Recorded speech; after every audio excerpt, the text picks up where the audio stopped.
Hi hello welcome to 24/7 news TV. ఈ రోజు మనతో పాటు కాంగ్రెస్ పార్టీ లీడర్ కసుబా శ్రీనివాస్ గారు ఉన్నారు. ఆయనతో మాట్లాడదాం. హాయ్ సార్, నమస్తే. నమస్తే అండి. ఎలా ఉన్నారు సార్? బాగున్నాండి. సార్, ఇప్పుడు బీఆర్ఎస్ రజతోత్సవ సభ కోసం కాంగ్రెస్ పార్టీ నేతలందరూ ఎంతో ఇంట్రెస్ట్ చూపిస్తున్నారు. కేసీఆర్ గారి స్పీచ్ కోసం ఈగర్గా వెయిట్ చేస్తున్నారని హరీష్ రావు గారు కామెంట్స్ చేశారు. సో దీని మీద మీ అభిప్రాయం?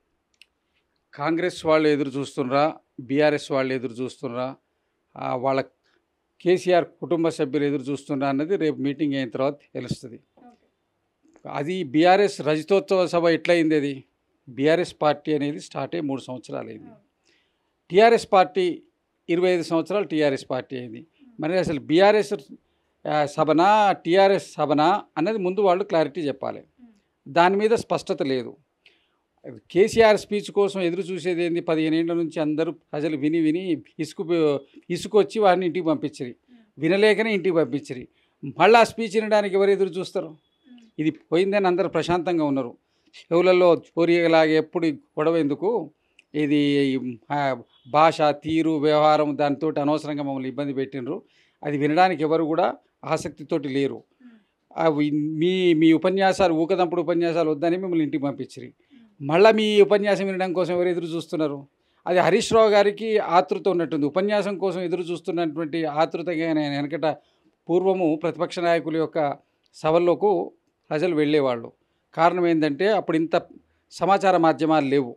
ఏ పార్టీ వాళ్ళు వచ్చినా ఆ సభను వినడం కోసం వెళ్ళేది. పూర్వకాలంలో జార్జ్ ఫెర్నాండెస్ గారు కానివ్వండి, అటల్ బిహారీ వాజ్పేయి గారు కానివ్వండి, వస్తే కాంగ్రెస్ పార్టీ వాళ్ళు కూడా పోయి వినేది. అంటే జాతీయ నాయకులు వచ్చిన వాళ్ళు ఏం చెప్తున్నారో విందామని. అలాంటి పరిస్థితి లేదు. వాళ్ళ మీడియా ఉంది, ఎవరి సెల్ వాళ్ళ దగ్గర ఉంది. కేసీఆర్ గారి గురించి రోజు ఇంతకుముందు మాట్లాడింది, ఇప్పుడు మాట్లాడింది రోజు వింటూనే ఉన్నారు. సోషల్ మీడియాలో వారు చేసినటువంటి స్కామ్స్ గురించి కథనాలు వస్తూనే ఉన్నాయి. ఇవాళ కాళేశ్వరము, కూలిపోయిన కాళేశ్వరం మీద దాని రిపోర్ట్ వచ్చింది. దానికి సంబంధించినటువంటి ఇంజనీర్స్ ఇంటి మీద దాడులు జరుగుతున్నాయి. ఈ పరిస్థితి అంతా చూసుకొని దీన్ని మీ గురించి మీరు రేపు ఏం చెప్తారు? ఎదురు చూస్తున్న మాట వాస్తవం. మీరు జరిగిన తప్పులకు ఏ విధంగా సమాధానం చెప్పుకుంటారు ఈ సభ వేదికగా అన్న అంశం గురించి మాత్రం ఎదురు చూస్తున్నాం.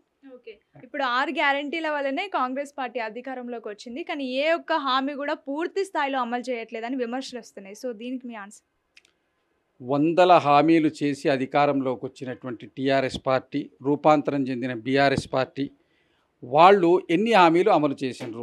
దళిత ముఖ్యమంత్రి, 3 ఎకరాలు దళితులకు భూమి, డబుల్ బెడ్రూమ్ ఇల్లు, అల్లుడు వస్తే పడుకోవడానికి ఇల్లు, మరి వారు ఇంటికో ఉద్యోగం. ఏ హామీ అమలు చేసిండండి? మేము 6 గ్యారంటీలు చెప్పినాం, రుణమాఫీ చేసినాం, తర్వాత ఉచిత బస్సు నడుస్తుంది, ఇందిరమ్మ ఇండ్లు ప్రారంభమవుతున్నాయి. అదేవిధంగా ఇవి ఇంట్లో ఉన్న 200 యూనిట్ల కరెంటు కానివ్వండి, గ్యాస్ కానివ్వండి, అన్ని కార్యక్రమాలు అంచెలంచెలుగా అమలు జరుగుతూ వస్తున్నాయి.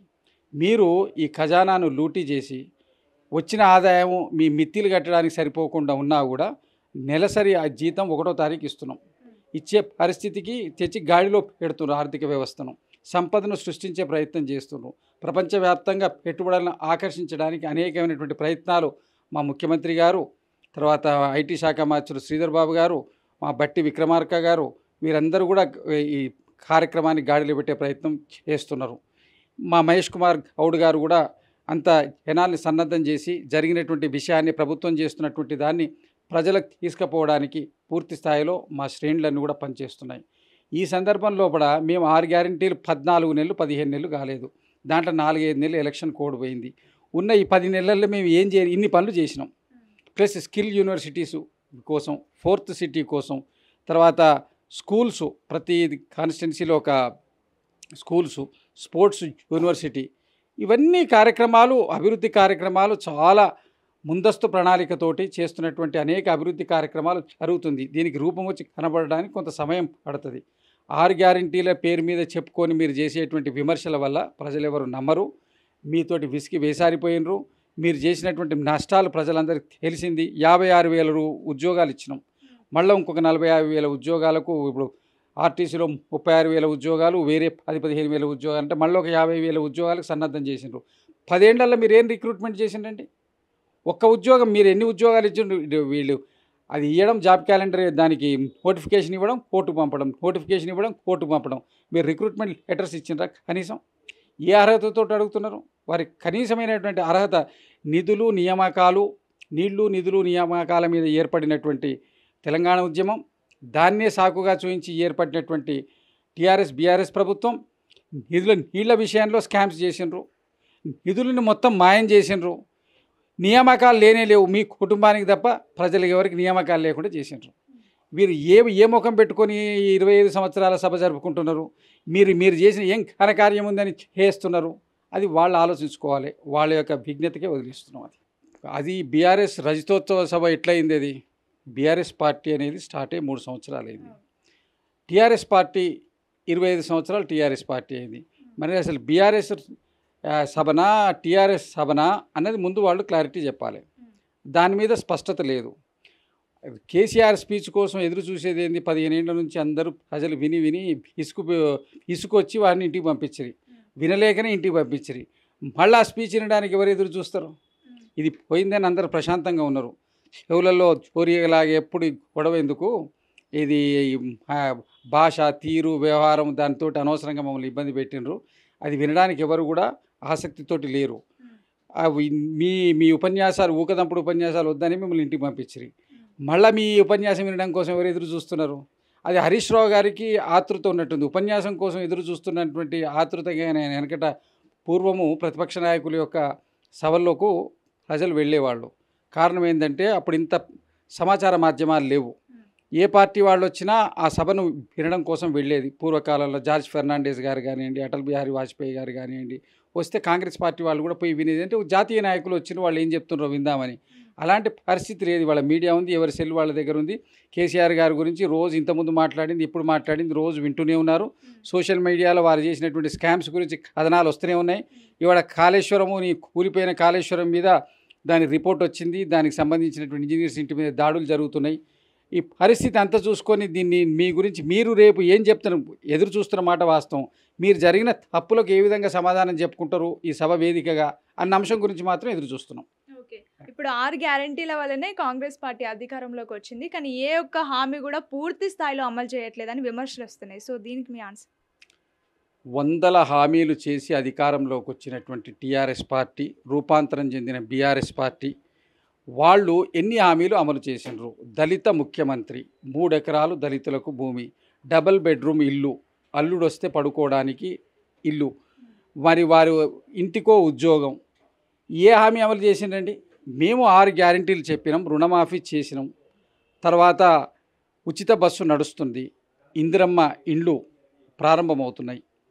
అదేవిధంగా ఇవి ఇంట్లో ఉన్న 200 యూనిట్ల కరెంటు కానివ్వండి, గ్యాస్ కానివ్వండి, అన్ని కార్యక్రమాలు అంచెలంచెలుగా అమలు జరుగుతూ వస్తున్నాయి. మీరు ఈ ఖజానాను లూటీ చేసి వచ్చిన ఆదాయం మీ మిత్తిలు కట్టడానికి సరిపోకుండా ఉన్నా కూడా నెలసరి ఆ జీతం 1వ తారీఖు ఇస్తున్నాం.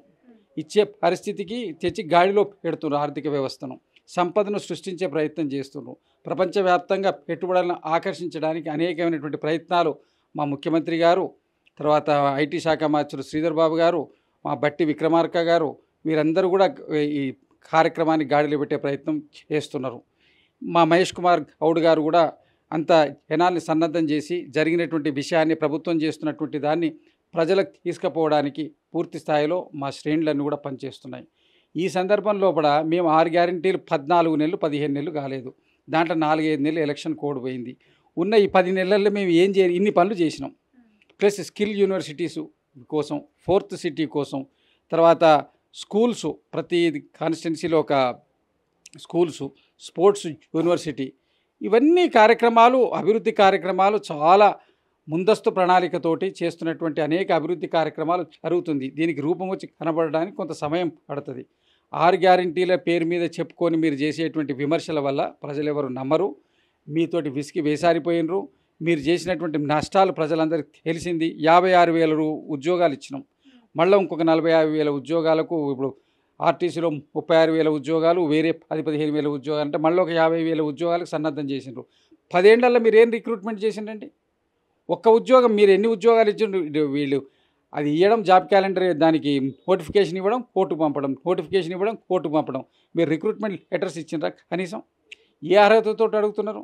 వారికి కనీసమైనటువంటి అర్హత, నిధులు నియామకాలు, నిధులు నియామకాల మీద ఏర్పడినటువంటి తెలంగాణ ఉద్యమం, దాన్నే సాకుగా చూపించి ఏర్పడినటువంటి టీఆర్ఎస్ బీఆర్ఎస్ ప్రభుత్వం నీళ్ళ విషయంలో స్కామ్స్ చేసిండ్రు.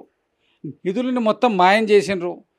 నియామకాలు లేనే లేవు, మీ కుటుంబానికి తప్ప ప్రజలకు ఎవరికి నియామకాలు లేకుండా చేసిండ్రు. వీరు ఏ ముఖం పెట్టుకొని 25 సంవత్సరాల సభ జరుపుకుంటున్నారు?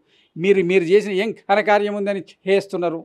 అది వాళ్ళు ఆలోచించుకోవాలి. వాళ్ళ యొక్క విజ్ఞతకే వదిలిస్తున్నాం అది.